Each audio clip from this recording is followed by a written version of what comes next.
মেয়েটি তো বেশ সুন্দরী, হুমায়ুন আহমেদের গল্পের নায়িকাদের মতো। এমন সুন্দর স্নিগ্ধ মেয়ে দেখলেই মনটা ভালো হয়ে যায়। মেয়েটা হয়তো ট্রেন মিস করেছে, তাই খুব অস্থির। অথচ এই অস্থিরতায় মেয়েটিকে আরো আকর্ষণীয় করে তুলেছে। মেয়েরা অস্থির হলেও যে এত সুন্দর লাগে এটা আমার জানা ছিল না। এমন একটি সুন্দরী মেয়ে পাশে বসে থাকলে টক বগিয়ে পুরো একটি বই পড়ে ফেলা যায়।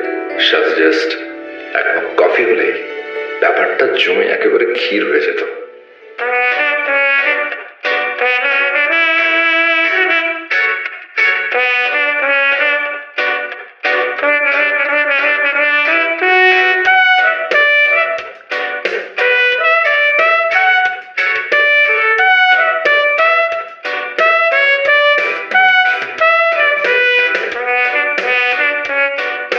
এভাবে তাকিয়ে আছেন কেন? পেট খারাপ করবে।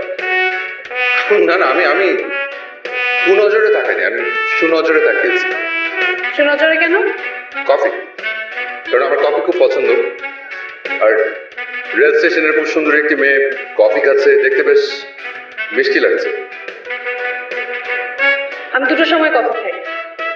এক, যখন আমি অনেক আনন্দে থাকি। আর দুই,